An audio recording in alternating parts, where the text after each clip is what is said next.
राधे राधे दोस्तों। हरे कृष्णा जय श्री हरे कृष्णा जय श्री हरे। प्रिय भक्तों, आज हम सुनने जा रहे हैं भाद्रपद कृष्ण पक्ष की अजा एकादशी व्रत कथा। यह व्रत भगवान विष्णु को प्रसन्न करने वाला और पापों का नाश करने वाला माना गया है। जो भी भक्त इस व्रत को श्रद्धा और नियम पूर्वक करता है, उसके सारे दुख दूर हो जाते हैं और अंत में उससे स्वर्ग की प्राप्ति होती है। जो ये व्रत है अजय एकादशी, वो कल 18 अगस्त 2025 सोमवार शाम 5:22 से शुरू हुआ था और जो उसकी समापन है वो आज 19 अगस्त 2025 मंगलवार दोपहर 3:32 तक पे समाप्त हो जाएगा। इसी के साथ बड़ी भक्ति भाव से अजय एकादशी की यह पावन कथा हम सुनते हैं। भगवान श्री हरि से एकादशी व्रत की कथा तथा महात्म्य सुनकर सभी पांडव भक्ति से परिपूर्ण हो गए थे। तभी कुंती पुत्र अर्जुन बोले, हे केशव, आपके श्री मुख से श्रावण माह के शुक्ल पक्ष को आने वाली पुत्रदा एकादशी की कथा सुनने में धन्यता का अनुभव कर रहा हूँ। अतः अभी मैं आपसे भद्रापद माह के कृष्ण पक्ष को आने वाली एकादशी की सुनने को उत्सुक हूँ। हे मधुसूदन, इस एकादशी का क्या नाम है? इस एकादशी व्रत का क्या विधान है? इस एकादशी व्रत के अनुष्ठान से किस पुण्य फल की प्राप्ति होती है? आप हमें विस्तार पूर्वक बताएं। श्री कृष्ण बोले, हे पार्थ, तुमने बड़ा ही उत्तम विचार प्रकट किया है।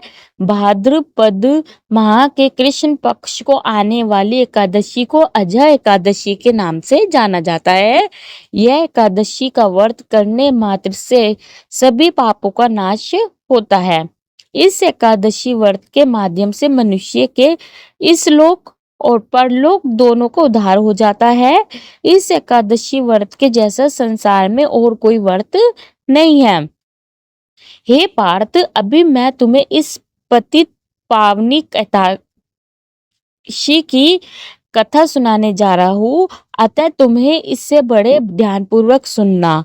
प्राचीन काल में भगवान श्री रघुकुल शिरोमणि श्री राम के वंशज राजा हरिश्चंद्र हुए थे। राजा अपने जीवन काल में अपनी सत्यनिष्ठा और प्राणनिष्ठा के लिए प्रसिद्ध थे। राजा हरिश्चंद्र अपने शासन काल में अपने वचन और क्रम से अपनी प्रजा एवं तीनों लोकों में प्रसिद्ध के पात्र बन चुके थे। अतः इसी कारण वंश देवताओं ने एक बार उनकी इन्हीं सत्यनिष्ठा की परीक्षा लेनी चाहिए। एक रात राजा हरिश्चंद्र ने अपने सपने में देखा कि ऋषि विश्वामित्र को उन्होंने अपना सारा राजपाट दान में दे दिया है। राजा यह सपना देखकर बड़े ही विचलित हो गए। उन्होंने सुबह उठकर अपनी पत्नी से यह सपने का पूरा सुनाया, जहां किंतु उसी क्षण उनके द्वार पर महिष विश्वामित्र पधार चुके थे। उन्होंने दरबार में आकर राजन से कहा, विश्वामित्र, हे राजन, मुझे यहाँ देख आप बड़े चकित जरूर हुए होंगे। यदि नहीं तो आप मेरे इन वचनों से अवश्य हो जाएंगे। हे राजन, आप एक सत्यनिष्ठ राजा है, अतः आपने जो अपने सपने में मुझे जो अपना राज्य दान स्वरूप दिया है, मैं उसे ही लेने आया हूँ।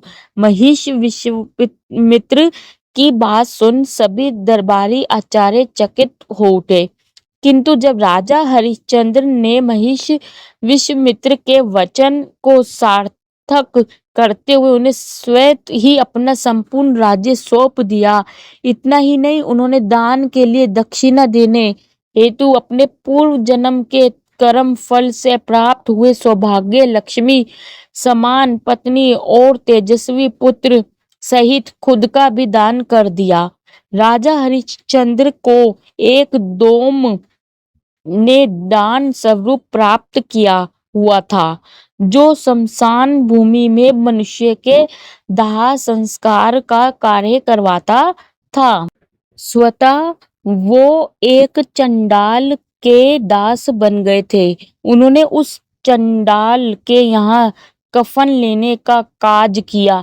अपने जीवन काल में उन्होंने कभी इतना भ्रष्ट काज किया नहीं था, किंतु अपने सत्यनिष्ठा व्रत की प्रतिष्ठा के लिए उन्होंने इस कार्य को भी एक सीमित के साथ निभाया। इसी कार्य को करते कई वर्ष बीत गए।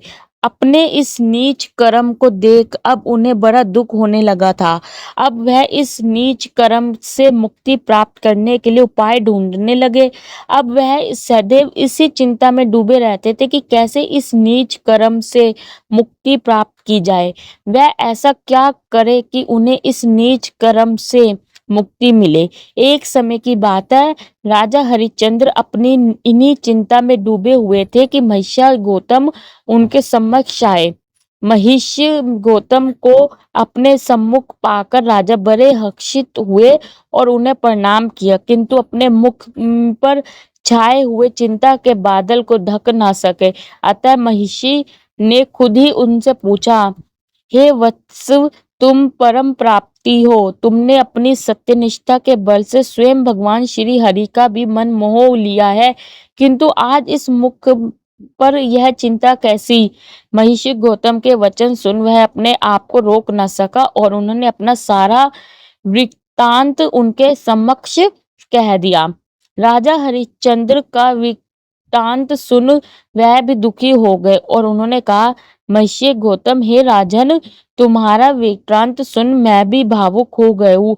अतः मैं तुम्हारी समस्या का निदान देते हुए एक उपाय सुना रहा हूँ, इसे तुम ध्यानपूर्वक सुनना। भाद्रपद माह के कृष्ण पक्ष को आने वाली एकादशी का व्रत तुम्हें तुम्हारे इस पाप कर्म से मुक्ति दिलवाने में सर्वथा उत्तम है। इस एकादशी को अजा एकादशी भी कहा जाता है। अतः तुम इस एकादशी पर भगवान श्री हरि का ध्यान करते हुए अपनी पूर्ण श्रद्धा से इस व्रत का अनुष्ठान करो और रात्रि जागरण कर सुबह शुद्ध जल से स्नान करके आमंत्रित ब्राह्मणों को सात्विक भोजन करवाने के बाद खुद भोजन कर व्रत का संपादन करना। अपने इस पूर्ण कर्म के प्रभाव से तुम्हें निश्चित रूप से अपने इस पाप कर्म से मुक्ति प्राप्त होगी। महिषी गौतम इतना कहकर आलोप हो गए। महिषी के कथन के अनुसार राजा हरिश्चंद्र ने पूरे विधि विधान से भाद्रपद माह के कृष्ण पक्ष को आने वाली अजा एकादशी का व्रत किया और रात्रि जागरण कर सुबह ब्राह्मणों को भोजन करवाने के बाद खुद भोजन का व्रत कर संपादन किया। इस व्रत के प्रभाव से राजा हरिश्चंद्र सभी पापों से मुक्त हो गए। उनके इस व्रत का प्रभाव इतना प्रबल था कि स्वर्ग लोक में नागारे बजने लगे थे। स्वयं ब्रह्मा, विष्णु और महेश राजा हरिश्चंद्र को अपने समक्ष खड़े दिखने लगे। उन्होंने अपने मृत पुत्र को जीवित और पत्नी को रजासी परिधान में आभूषणों से परिपूर्ण किया।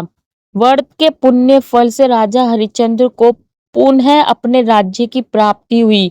वास्तव में यह देवताओं द्वारा उनकी परीक्षा ली गई थी। अजा एकादशी व्रत के प्रभाव से देवताओं द्वारा रची गई माया का अंत हो गया और अंत समय में राजा हरिश्चंद्र अपने पूर्व परिवार समेत स्वर्गलोक को प्रस्थान हो गए। हे पार्थ, यह सब अजा एकादशी के व्रत के प्रभाव से ही संभव हो सकता है। अतः जो भी मनुष्य अपनी पूरी श्रद्धा से अजा एकादशी का व्रत करता है वह अपने सारे पापों से मुक्त हो जाता है। जो भी इस व्रत का विधि विधान से अनुष्ठान करता है और रात्रि जागरण करता है उनके सारे कष्ट दूर हो जाते हैं और अंत समय में उसे स्वर्ग की प्राप्ति होती है। इस अजा एकादशी की कथा का जो भी मनुष्य श्रवण करता है उसे अश्वमेघ यज्ञ का फल प्राप्त होता है। इसी के साथ ये कथा संपूर्ण होती है।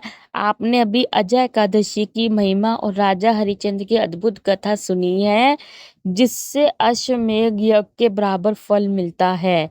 तो आप सभी भक्तजन इस अजा एकादशी के पावन दिन व्रत, भजन और हरि सिमरन अवश्य करें। जय श्री हरे, जय श्री विष्णु, राधे राधे।